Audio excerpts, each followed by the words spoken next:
सुप्रभात प्यारे विद्यार्थियों। हम आपकी कृतिका पुस्तक से बेटा पाठ नंबर 3 रीढ़ की हड्डी कर रहे हैं।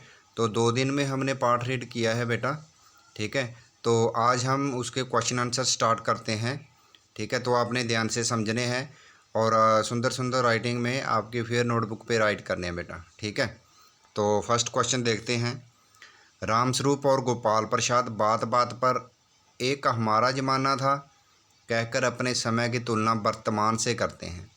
इस प्रकार की तुलना करना कहाँ तक तर्क संगत है, कहाँ तक सही है, ठीक है। तो आपने लेसन में पढ़ा है रामस्वरूप कौन है? लड़की का पिता उमा का, ठीक है। रामस्वरूप और गोपाल प्रसाद पुरानी पीढ़ी के लोग हैं। उन्हें अपना बीता हुआ समय ही अच्छा लगता है। इसी कारण वे बात बात पर अपने समय की तुलना वर्तमान से करते रहते हैं। उनका इस प्रकार की तुलना करना तर्कसंगत नहीं है, यानी सही नहीं है, क्योंकि उनका ज़माना उस टाइम कुछ समय और था और अब वर्तमान में कुछ समय और है। क्योंकि समय परिवर्तनशील है और समय क्या है कि बदलता रहता है। आदमी को समय के अनुसार ही चलना पड़ता है और उस परिवर्तन के साथ अपने आचार व्यवहार में परिवर्तन अनिवार्य है, ज़रूरी है।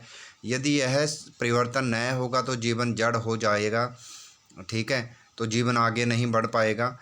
अतः इस परिवर्तन को सहज रूप से स्वीकार करना चाहिए था उनको, ठीक है। Question number 2। रामस्वरूप का अपनी बेटी को उच्च शिक्षा दिलवाना और विवाह के लिए छिपाना, यह विरोधाभास असमंजस उनकी किस विवशताओं को प्रकट करता है? क्या कहाँ तक विवश थे वो, ठीक है। रामस्वरूप ने अपनी बेटी उमा को उच्च शिक्षा दिलाई, परंतु विवाह के लिए उन्हें छिपाना उनकी मजबूरी है। लड़की के पिता को भावी वर पक्ष कौन है? जो मतलब वो लड़की को देखने आए थे, ठीक है, दूल्हा वाले की इच्छा अनुसार चलना पड़ता है। गोपाल प्रसाद अधिक शिक्षित कन्या नहीं चाहते थे, इसलिए रामस्वरूप को अपनी पुत्री की शिक्षा को छिपाना पड़ा। वे विवशतावश ही ऐसा करते थे, विवश थे वो, ठीक है। क्यों? क्योंकि वो अच्छे वकील थे, एक जो रिश्ते के लिए आए थे, ठीक है। तो उसको ये था कि पढ़ाई लिखाई छुपा के तो हम उसकी मतलब रिश्ता तय हो जाए, ठीक है। Question number 3। अपनी बेटी का रिश्ता तय करने के लिए रामस्वरूप उमा से जिस प्रकार के व्यवहार की उपेक्षा कर रहे हैं वह उचित क्यों नहीं है? जो किस व्यवहार की उपेक्षा कर रहे हैं कि उमा ये कहे कि मैं अनपढ़ हूँ, मतलब मैं कम पढ़ी लिखी हूँ, और जो मेरे चश्मा लगा है वो पढ़ाई की वजह से नहीं लगा, ठीक है, क्योंकि मेरी आंखें दुखनी आ गई। जब ये सब बोले और जैसा हम चाहते हैं वैसा ही वो बोले, पर वो नहीं बोलते क्योंकि एक पढ़ी लिखी लड़की है वो, तो ये अत्याचार वो सहन नहीं करती। तो अपनी बेटी का रिश्ता तय करने के लिए रामस्वरूप अपनी बेटी उमा से इस प्रकार के व्यवहार की उपेक्षा कर रहे थे कि वह सीधी सादी, चुप रहने वाली, कम पढ़ी लिखी लगने वाली लड़की की तरह व्यवहार करे। उनका ऐसा सोचना उचित नहीं है। लड़की को भेड़ बकरी या मेज कुर्सी नहीं है, ठीक है। कहते कि लड़की कोई भेड़ बकरी या मेज कुर्सी नहीं है, जिस उसके भी दिल होता है। उसका उच्च शिक्षा पाना कोई अपराध नहीं है, अतः वह शिक्षित लड़की जैसा व्यवहार करेगी, ठीक है। तो आप लेसन में देखते हो पाठ में कि वो लास्ट में पूरे जब बिल्कुल वो थक जाती है उनकी बातें सुन के, तो फिर अपने जो दिल की बातें हैं, दिल की भड़ास है, वो उनके आगे निकाल लेती हैं, ठीक है।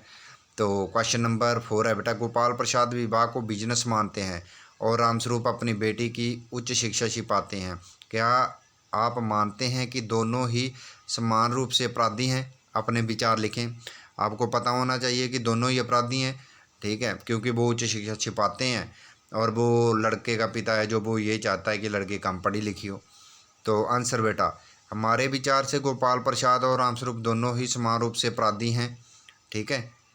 क्योंकि गोपाल प्रसाद विवाह की पवित्रता को नहीं समझते, वे इसे बिजनेस की तरह लेते हैं और सौदा तय करने से पहले अनेक प्रकार की जांच पड़ताल करते हैं। रामस्वरूप अपनी बेटी की उच्च शिक्षा को छिपाते हैं। उन्हें ऐसी जगह रिश्ते की बात चलानी ही नहीं चाहिए थी जहां लड़की की शिक्षा की कदर नहीं है, ठीक है। तो बेटा ये 4 क्वेश्चन हो गए हमारे, तो आपने ये फिर नोटबुक पे करने हैं। बहुत ही इजी क्वेश्चन है, आसान है, तो आपने ये साथ साथ लर्न करते रहना बेटा, ठीक है। तो हो सके तो सेल्फ टेस्ट भी करते रहना है, देख के लिखने हैं, ठीक है, लिख के देखते रहना है बेटा, ठीक है। तो आज के लिए इतना ही बेटा। ओके बेटा, थैंक यू।